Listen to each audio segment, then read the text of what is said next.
Welcome everyone to the International GovTech Day Showroom in the Face of Crisis. My name is Barbara Mills. I lead on delivery for the CivTech programme, which is the Scottish Government's flagship innovation programme. And we are proud partners of GovTech Lab Lithuania through the CivTech Alliance.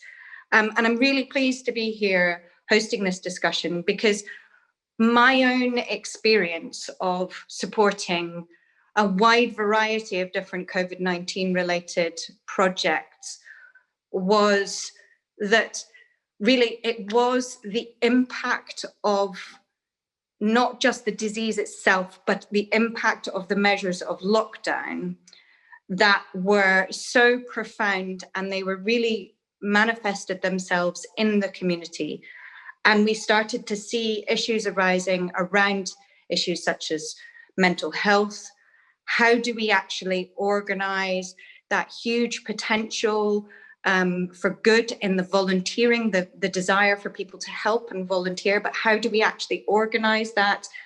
And indeed, how do we tackle the issues, the really serious issues that come with the challenges of fake information and fake news, to use that term, circulating, which can be so incredibly unhelpful when clear, consistent communication was so critical to successfully managing our response. And so I'm really pleased to have people talking on all of those different areas as part of this showcase. We will proceed with introducing our first speakers, who are from Maneki. Hello. And if you'd like to introduce yourself and we'll get started. Thanks. Sure. So my name is Christina, and I'm working with communication in Maneki. And today I'm here with my colleague Alex, so we can say hello. And yeah, we can start present Maneki if we have we can, right? Okay, so let me just share my screen. Just a second. Right, okay.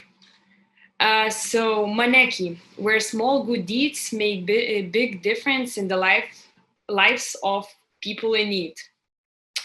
So the concept of Maneki started due to the existing mobility and social distancing problems that put many seniors in a tough place. And knowing that organizations of volunteers are supposed to take care of their everyday needs during this pandemic, it's not new that they don't have the capacity to manage all the requests of the senior citizens. Also, additionally to this, the volunteering organizations are losing volunteers because they're just burned out from the multiple calls every day. And in Maneki, we believe that volunteering can be less time-consuming and more efficient. And for this reason, we presented a platform that enables any person to make small good deeds and help people in need without committing to professional volunteering. So we created a platform which enables people who are in need and people who need help to register in one platform. So if you're a volunteer, you can open an application and see the map and see all the help requests. So depending on you, you can choose the help request and just use it if you want to fulfill it. Also, if you're a person in need, you can put your help request directly to the platform. And probably you're wondering that not like most of the seniors have smartphones or computers. So in this case, organizations of volunteering are helping to us, and they're putting help requests instead of seniors directly to our platform. And in this case, Maneki creates a solution for volunteers.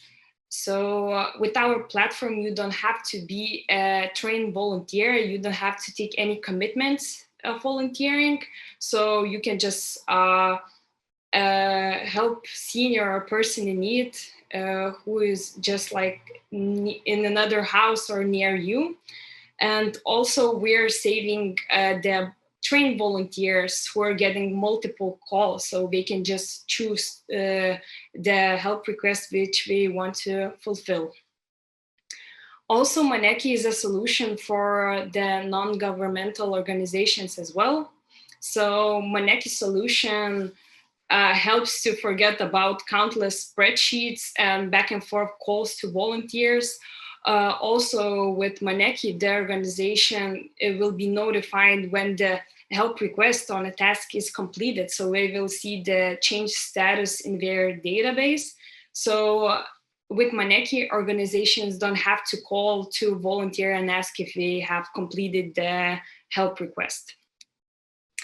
And here we can see some numbers. So knowing that in Lithuania, 30% of senior citizens live alone, Maneki solution enables people who are near or just their neighbors to help them and just to help them to fulfill their needs. Also, the non-governmental organizations can get up to 500 requests during the crisis, which the number is really high. So by automating their manual work, we can help with a bigger rise in the workload during the global pandemic.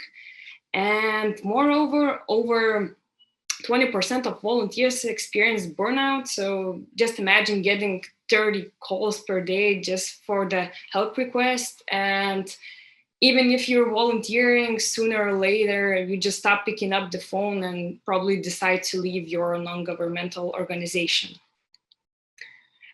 So for Maneki future plans, of course, we continue helping senior citizens.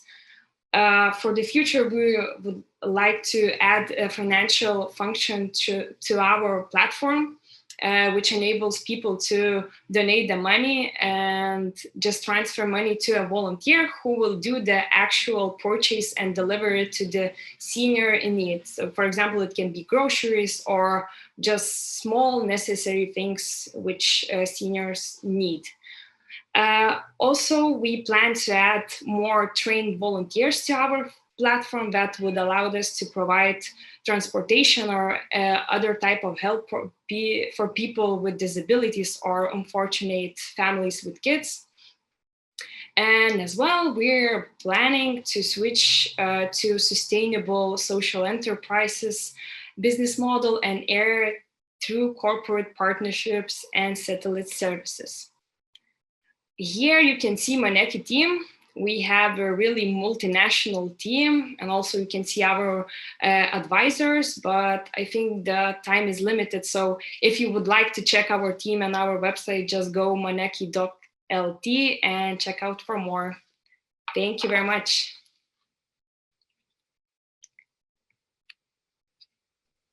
That's super. Thank you so much. Now we can maybe squeeze in a very, very brief question, but I do know we need to get on to the other presentations. And I was interested to hear you're interested in developing that functionality around the money transfer between individuals and the volunteers themselves, as we found exactly that issue came up in our discussions with our own volunteer groups and as a problem. In terms of the sort of security and side of things, how open did you find people were to adopting this solution, both in terms of individuals themselves, those senior citizens, and in terms of organizations? Did people have the capacity to change the way that they'd gone about things manually, maybe in the past, even? And were they open to using this solution, or was it something you found yourself struggling to get people to adopt? Thank you for the question. Alex, would you like Yeah, to? I'm here. Yes, well, the question is great and it's very wide. So let's do it this way. First, we are going to bring volunteers through organizations who are already working in them and optimize the communication a lot. Of course, in this case, we can validate the volunteers through either organization itself, right? Because they know their teams. And the other very important part, it's like volunteer for an hour. So for instance, if I am on some store and I can do this small deed and I want to do it, of course, I have to validate myself, at least for the system, the most advanced level. For instance, for Lithuania, we have validation through Smart ID, which is like a governmental level of personality. So in this case, if I am not validated myself, at least for the system, I won't be able to receive any kind of personal information about the requests. Okay. Yeah. Okay. Super. So that gives you a framework against which, though, to be able to validate people. That's great. It's one of the things, yes, and we are going to grow through different representatives from the countries. And of course, each country can have its own validation for the volunteers. Yeah, and in terms of adoption of the solution by organizations, how have you found, how willing are people, the NGOs, and how many have you got using the solution? This is the main point. They're struggling to optimize their current communication because they use everything they can. And usually the best case scenario is a list of spreadsheets, like a Google spreadsheet, right? And then set of phones and paper. And it creates a huge, huge fuss because people don't know where they are. What about geo factor here? What about the availability for this period of time? So our main goal here is to, on one point, optimize this communication, and another one, bring more people with available time and willing to help. Yeah, well, that's really interesting. Thank you so much for your presentation.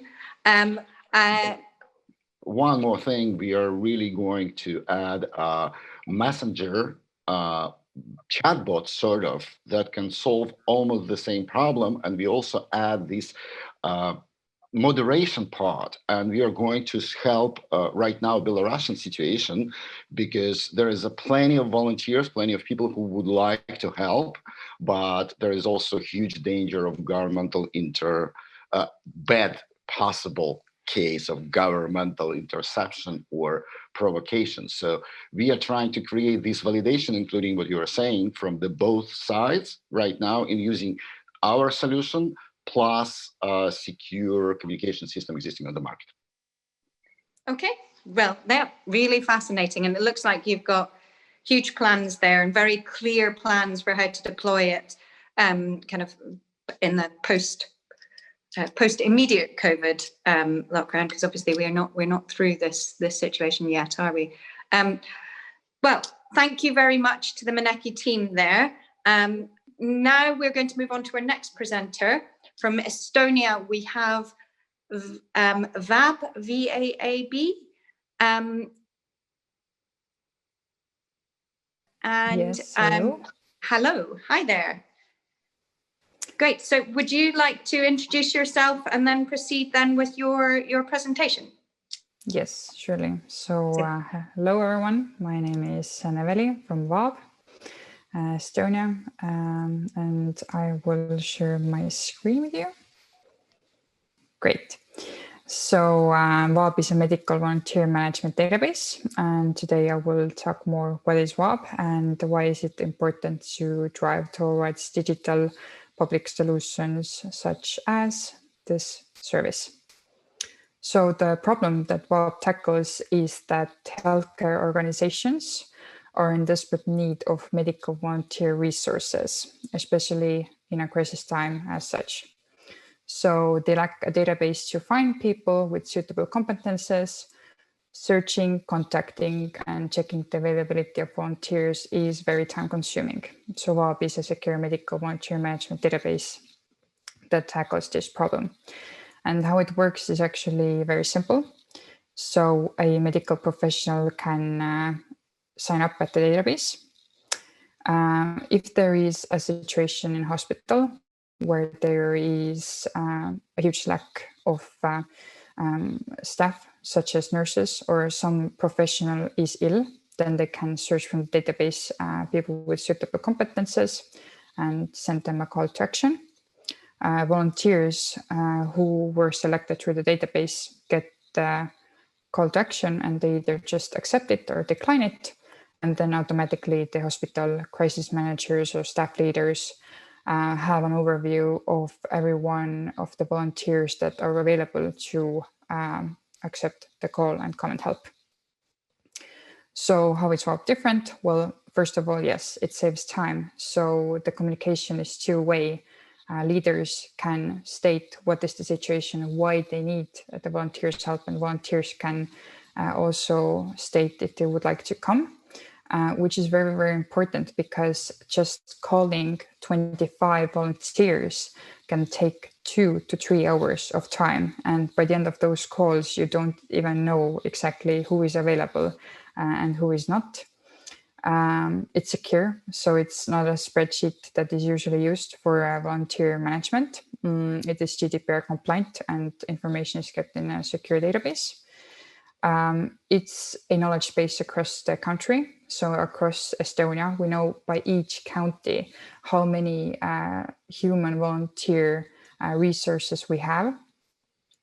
And there is no learning curve. So we use communication channels that people are very used to. So if you're a volunteer who is 65 years old or 25 years old, you know what is email or what is a text message, you can usually use it. So there is no, so it's very easy to scale it.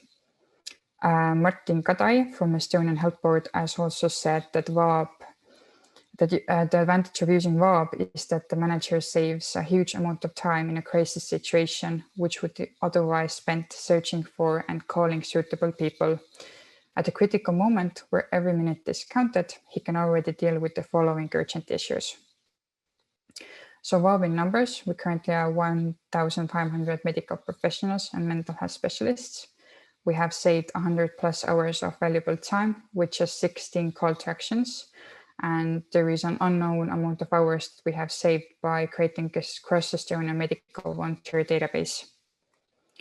This is how we started out. 16th of March 2020, Hack the Crisis, very popular, now a very popular hackathon format. VAAB 1.0 was built in about 10 hours of time, and most of it was actually not hard coding, but service design. In 2 weeks of time, we had about 800+ medical volunteers in the database, and we already had some of the Estonian biggest hospitals working with us. To this day, we have helped the Estonian Health Board, Estonian Social Insurance Board, Psychiatric Association, and all of the biggest COVID-19 areas in Estonia. We work very closely with the government, with ministries. And this is our beautiful team. In everyday work, we also seek for solutions to very critical problems. We have Andres and Peep, who are very cool and good front-end and systems engineers. We have Denise, who is a product developer. Maret is a B2B communications expert. I am the team manager and service designer.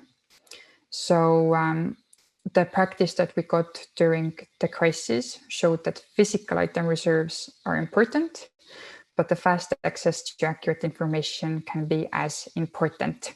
And what we believe in is that governments should use existing data to create services that help to add value.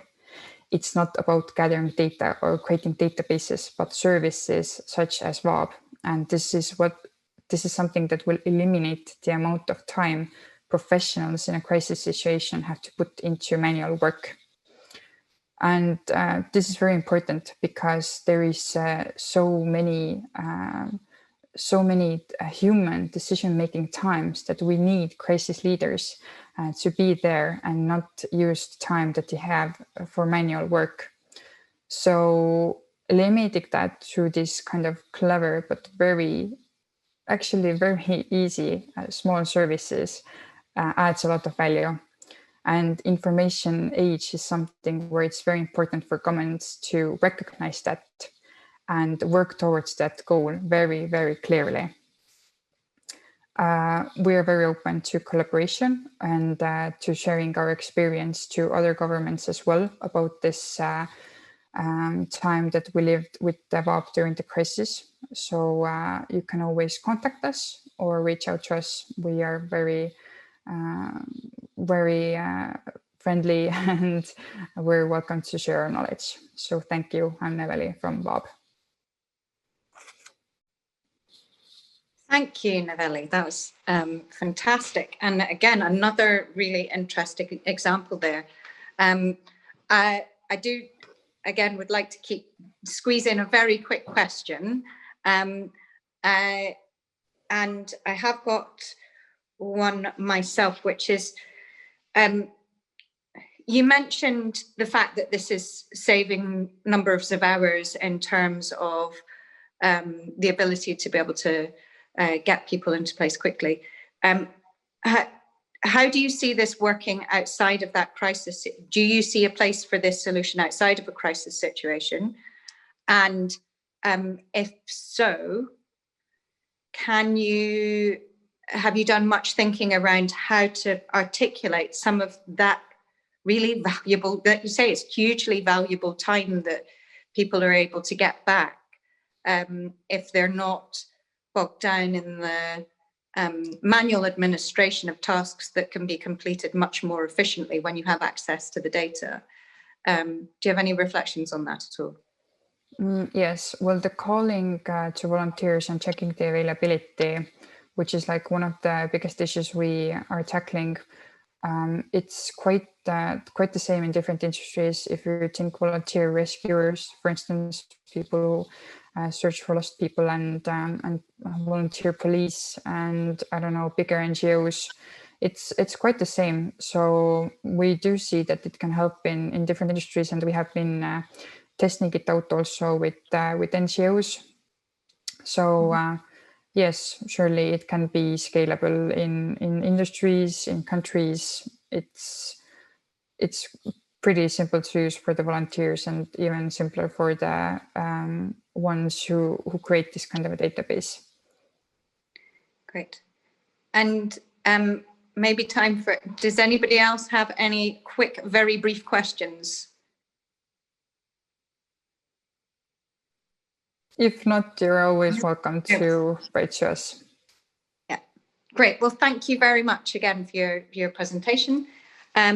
With that, we will be moving on. If you could bear with me one moment.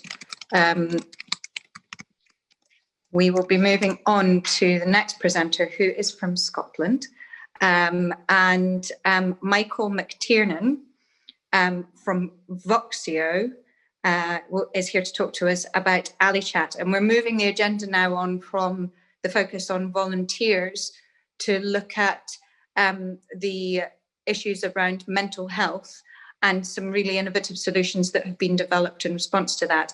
And I won't deny this particular proposition is obviously close to my own heart, being developed here in Scotland.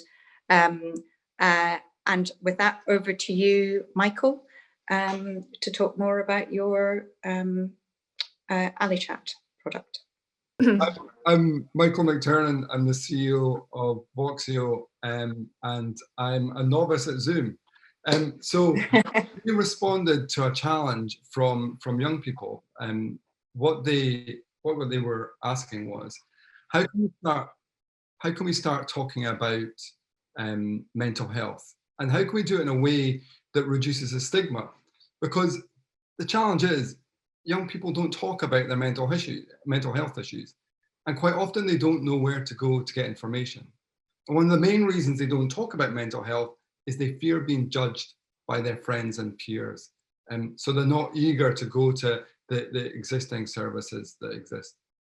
And all that is happening whilst over the last 10 years in Scotland, suicide rates amongst young people have doubled. And the waiting times to see a medical professional through the health service are at a minimum of 18 weeks.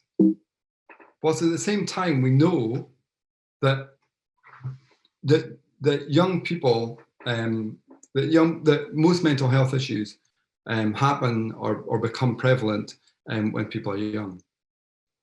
Putting on top of that, COVID comes along. All of a sudden, the schools are closed. The exams that people were going to sit have been stopped. The support that they have around them at school is gone. The routine they have around them from going to school is gone. The social life has disappeared. They can't see their friends, play sport, or take part in activities. And they're concerned about their health and others. And that just makes it makes the situation with mental health worse. And I'm convinced that we'll be feeling the effects of COVID-19 in terms of mental health for years to come. So our response to this request to start talking about mental health was to create Ally Chat. It's about early intervention. It's like a trusted friend, helping young people to understand that they have a mental health, how it affects them, and giving them tools to build their resilience. It's delivered through conversations of text, images, and animations, working on key subjects like stress, anxiety, and sleep. And it's available on apps on Android and iOS. It's driven through artificial intelligence. So what we're doing is using natural language understanding to create conversations with the young people, understanding their inputs, making sense of them, and delivering them the content in the format that suits them, using their preferences and previous information they put in, whilst all the time listening and checking to see if the young person is saying something that would worry us and maybe point to them being in need or in danger and requiring to be referred to a different service. I think the most important thing about this service is it was co-created with young people and in a meaningful way. So the young people helped with the discovery, with understanding the needs that the need that they saw that they wanted to be solved, in the design of Ally Chat itself. But importantly, they were the management, if you like, the management team of the project. They signed off on the invoices that we received as a company. And they were very clear as well about what they expected and how they wanted things to be delivered. You know, 80% of young people that we surveyed used Instagram or Snapchat more than once a day. They wanted to see things in text and images, and they wanted to be in a voice which was relevant to them. We worked with other partners, of course, in education, health, and we brought our own technical abilities. And we were lucky to benefit from volunteers in something called the Scottish Tech Army, which is people who were unable to work because of the COVID-19 crisis, but wanted to support projects like ours. So what was the response to our product, Ally Chat? Well, 87% of young people found it easy to use, and 85% would recommend it to their friends. So it's a work in progress, but but the response so far is good. So what have we learned from all this? User engagement is the most important thing. We could create the best mental health content in the world, but if it doesn't engage young people, it really isn't worth doing. And engaging young people is one of the most difficult things to do. Secondly, government is slow. We're a startup, so we move really fast and respond as quickly as we can. But working with government can be really slow. You know, a response can take a week or 2 weeks or a month. And so it's easy to get held up. And the third one is AI conversations are hard. It would be nice to think that we've solved the conversational AI problem, that we're going to have, you know, general conversational AIs that can answer any question for us. But making engaging conversations whilst delivering critical information is still a difficult problem. So where from now? Well, funding and revenue, looking at grants, investment, but obviously sales and how can we be self-sustaining. Product development, continue to develop the content, and looking at how natural language generation can now allow us to create even more engaging conversations. And looking at new markets, so young people in the workplace as well as in education, and geographic markets in different countries. Whilst all the time, what we're doing is we're on a mission to give young people a safe space to talk about their mental health, and in the process, make the world a happier place. Great. Thank you. Oops. I'm stopping sharing. Sorry. Oh, thanks. Thanks, Michael. Thanks for that presentation. Now, obviously, you and I have worked together previously on AliChat. So, and I was interested particularly in your points in terms of user engagement there, because I think it's obviously critical to a solution focused on mental health, but how one goes about engaging with users during a crisis might be something interesting to reflect on. But I'm also conscious of not just extending conversations we've had previously. So maybe, does anybody else have a question here at all for Michael? I'll try again, see if anybody's got anything. Please just shout out if you do. Apologies, I've not got the comments visible. Nope. Okay.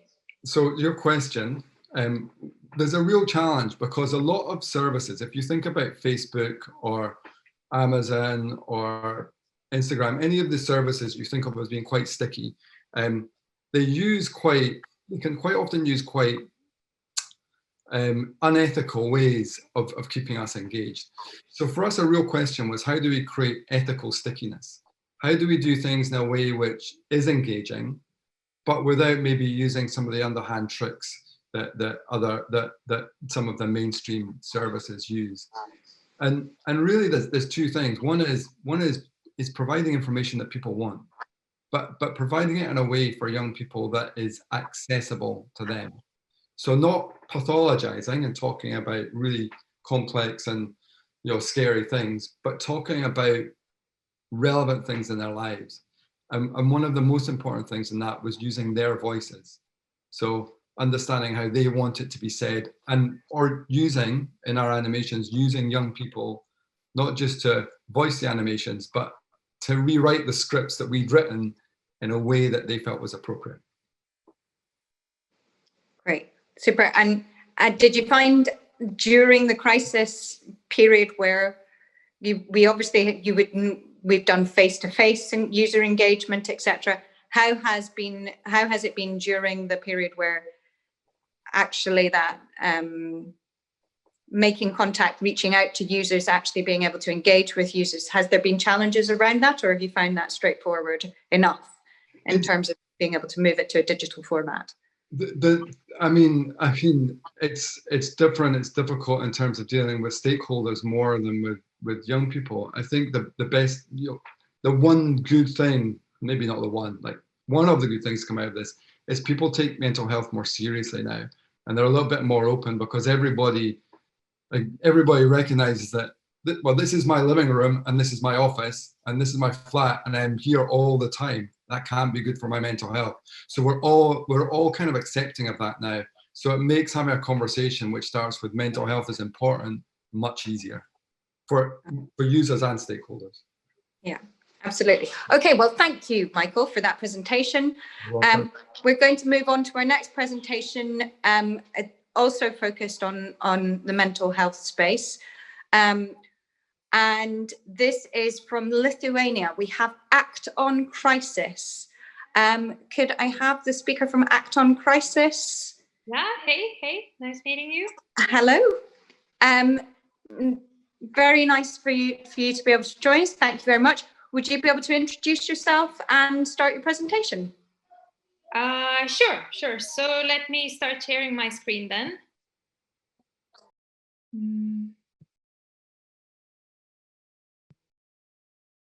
Can you see it?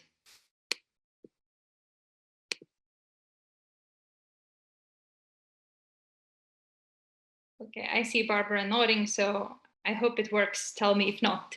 So nice to meet you all. I'm Eva. I'm the founder and CEO of Act on Crisis, a mental gym for emotional hygiene. So this year, due to COVID-19, I celebrated my birthday alone. And even with my background in psychology, seeing all those growing numbers resulted in this panic attack. It's not the first time in my life, but I wasn't really comfortable talking about it. But apparently I'm not alone in this. So according to plenty of studies that I investigated, Emotional imbalance results to a lower productivity to many of us. Harvard found even prior to the pandemic that 50% of my generation leaves jobs due to anxiety and burnout. And to organizations, each person that is unproductive or leaves costs heavily depending on the position. Also, Deloitte noticed that mental health, good mental health pays off. So organizations who are investing in mental health tend to have 2 times bigger return of investment. So it really pays off to everyone, organizations, individuals, and the society itself. So having in mind this COVID-19, when 3 billion people were under lockdown, and we saw growing numbers of anxieties and even suicides, it's a good time for us to start talking about it. At the same time, I say that this time kind of opened up the space for us to start talking about it and say that sometimes we are not okay and being okay with not being okay. At the same time, when discussing sensitive topics, we naturally want to feel safe and anonymous. Therefore, I believe that mental hygiene must be taken care by outside independent professional and become a routine, like going to a gym or brushing your teeth. So the same way we train our bodies, we should train our minds, no matter how fit we are at that moment. So during the pandemic, during the hackathon, which happened in Lithuania, well, actually it happened online in March, together with a team, we created Act on Crisis, this mental gym where people can identify their current state. They can train their mind individually with breathing exercises. They can train in groups, in community chat rooms guarded by professionals, or have a safe dialogue with a psychologist. And based on gathered data, predict and prevent emotional imbalance in the future. And at this moment, we are starting to work with organizations where we also provide exclusive access to our professionals depending on organizational needs. We provide personalized community rooms, topics depending on, again, organizational tendencies or organization needs. We have monthly reports and insights based on anonymous and aggregated data that we gather. We provide educational content internally for organizations, members of organizations, and also we provide mindful organization status in our PR campaigns. So we see a global interest in mental health rising heavily this year. At the same time, organizations, various in public and private sector, are already investing and wish to invest more and more into mental health. So this trend really shows the potential for everyone to start caring individually and on the global level for their mental health. Unlike our competitors, Act on Crisis, we provide this personalized yet multifunctional solution for organizations as objective external partner.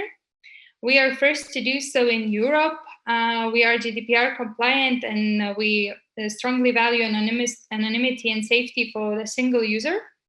We work only with certified psychologists in native language. After winning the second place at the Global Hack from more than 15,000 participants, we've been recognized internationally.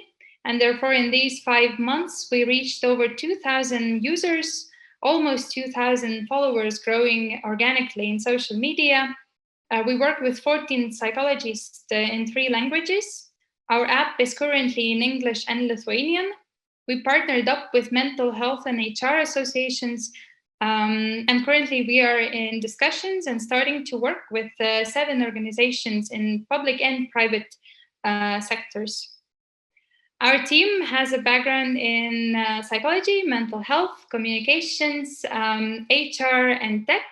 We are connected from few countries. We also have plenty of volunteers.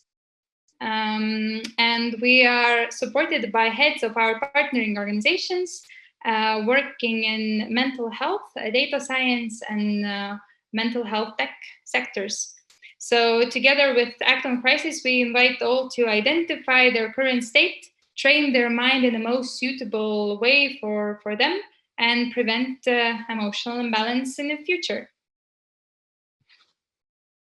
That's it. Great, thank you so much. Again, another really interesting presentation and a different focus there from the point of view of, we've seen an initial presentation focused on the mental health and engaging with the mental health of young people. And I see your product is very much placed and focused around the engaging with organizations and their employees. In terms of how you identified, and you've mentioned this just over a 5-month period that you've had this huge progress.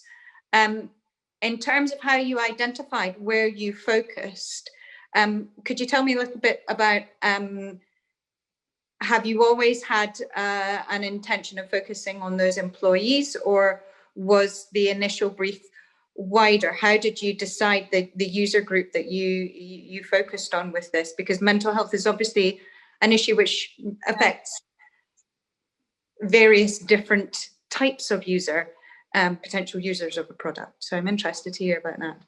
Yeah, so we started as a project for a weekend, like a hackathon project, where we connected with 8 professionals first and few mental health organizations.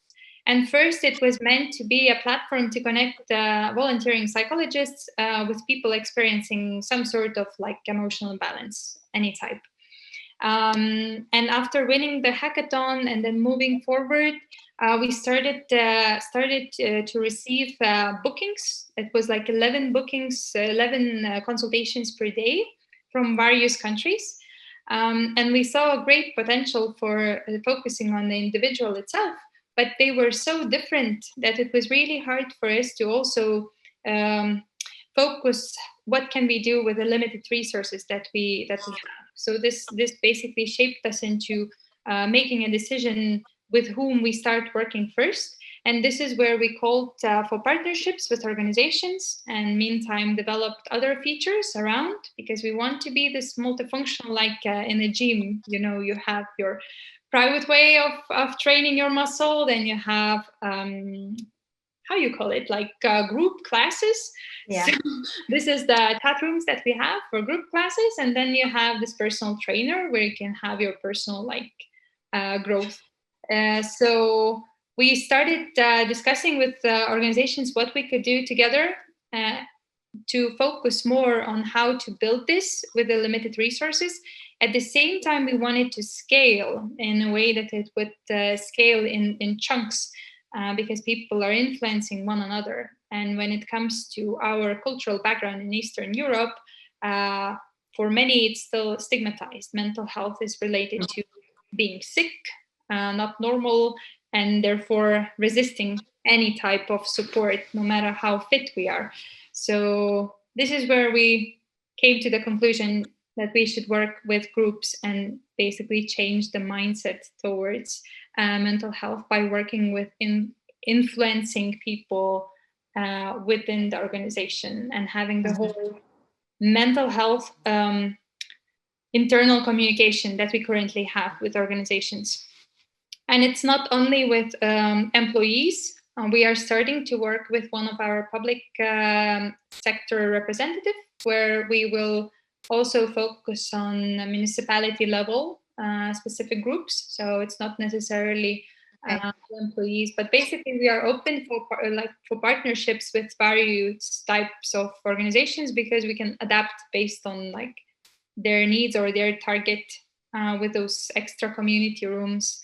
Yeah.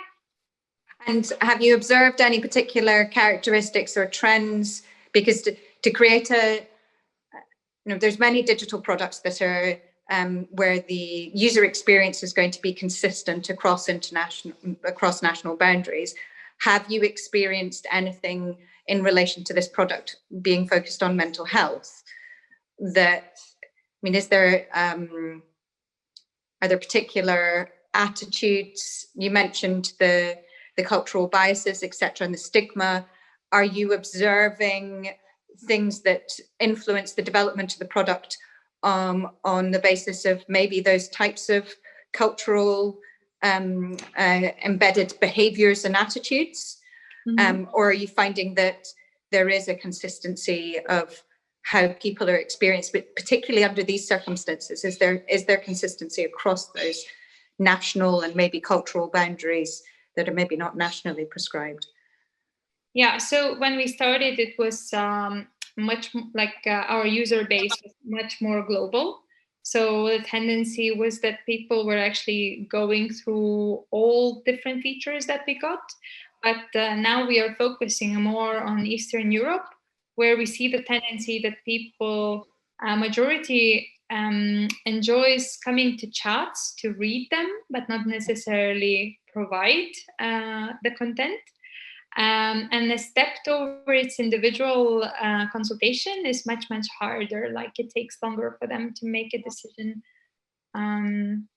So yeah, there are some tendencies, but at the same time, comparing COVID first burst and now when we are expecting the second one, but we are kind of already know what this is about, I'm hesitant to make conclusions from it, honestly. Like I think it's like two different times that we are comparing. So I guess we'll see in time when times will be more stable, so we can see changes. Okay, well, thank you very much for your presentation. So that concludes two very different approaches on looking at the impacts of mental health in the community. What we're going to move on to now is a project that is looking at verifying content on the published on the internet, really trying to tackle the issue of misinformation. So could I have from Fake Hunter, the presenter from Fake Hunter, would you be able to say hello? Yes. Introduce yourself? Yes, hello everyone. So at the beginning, I just want to say that we don't have a typical presentation. So I'll say a few words about the background of our solution and about the stats. And after that, Mateusz will show the workflow of our solution and provide you through it. So my name is Tomasz, and with me is, as I mentioned, with me is Mateusz, who is our tech lead, and we are representing a DuoK company whose mission is to help people or Earth through life-changing software services. And today we would like to present your solution, which has been created in cooperation with Amazon and Objectivity to fight against fake news. The project was realized as a part of DuoK's pro bono activities to develop fully working open source solutions. And our clients were the Polish Press Agency and the Ministry of Digitization on behalf of the Office of the Prime Minister of Poland. A few stats for the beginning. A lot of people across the globe are worried about the reliability of coronavirus and pandemic information. According to the 2020 Edelman Trust Barometer Specialist Report, 74% of respondents are afraid that there's a lot of false information spread about the virus and pandemic. And for 45%, it's been challenging to find reliable and trustworthy information. Media and governments had trust challenges going into the crisis. More people believe data from employees rather government website or media website, and 51% for traditional media. And what is even more interesting, over 1/3 people say they will never believe social media if it were the only place they had seen the information. Current and often automatic information is being spun, twisted, recontextualized, or reworked. And to avoid this situation, we've decided to act and and create a solution that supports verifying the correctness of the information published online. The client has noticed the need to develop a tool that will help in the fight against fake news. Fake Hunter solves a problem by providing the community with verifying information, eliminating untrustworthy resources, reducing anxiety and tensions, and strengthening trust between government and citizens. And now I will let Mateusz present our solution and tell us something more about it. Yeah, hi. I'm here to show you how the core functionality of our solution works.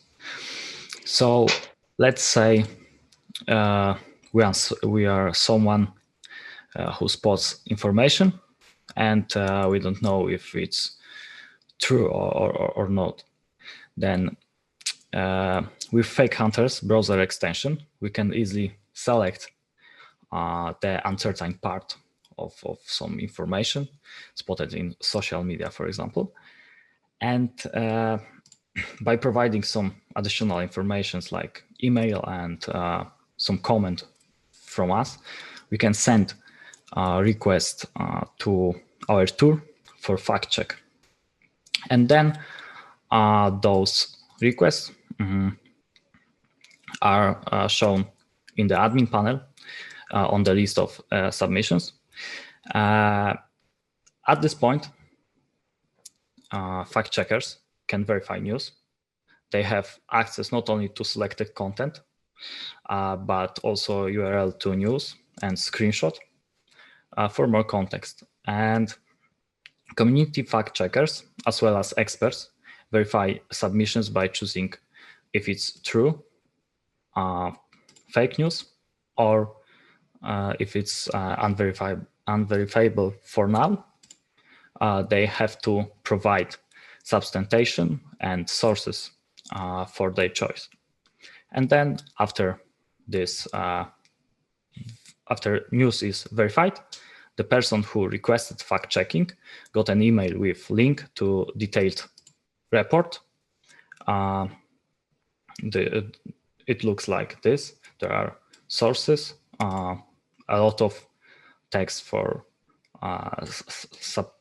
substantiation of this verdict. And all fact checks are also available on list. So there is like more than 500 of fact checks already in this app. And that's all from core functionality. There are more like features for moderators, admins, but this is like the first one and the core functionality of this tool. Yeah, thank you, Mateusz. And at the end, we already finished the development of mobile apps that have been provided within a cross-platform solution by using the React Native. And you can currently download it on Google Play or iStore and use it to report any fake news you find on the internet. Furthermore, we are on our way to start developing a multilingual extension to let the Polish press agency reach a wider audience. And that's it. Thank you very much for your attention. Thank you, Thomas. Thank you. Yeah, really another aspect of this whole situation, which I think everybody's seen globally. We've certainly had very profound impact from misinformation, particularly actually recently in the UK, as messages start to become more nuanced as well, and you have local different requirements, maybe around different, in the UK we have local restrictions that differ in different areas. So as a principle, this sort of ability to be able to understand where fake news, where misinformation might be popping up is critical. Can I ask, in terms of how you go about doing the fact-checking process. That's done by members of your community and professionals, you said. How do you go about sourcing those, and how many of them might look at review, and what's the relationship between them and your tool? Yeah, so all users on the internet can join the Society of Fact Checkers, because the Polish Press Agency has their own experts, and they always verify the checked information. So even if you are a user from the internet, you want to join to the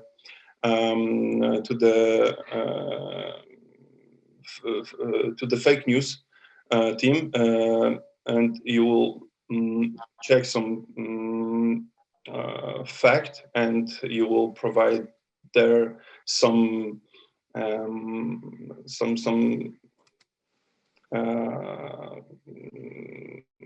statement.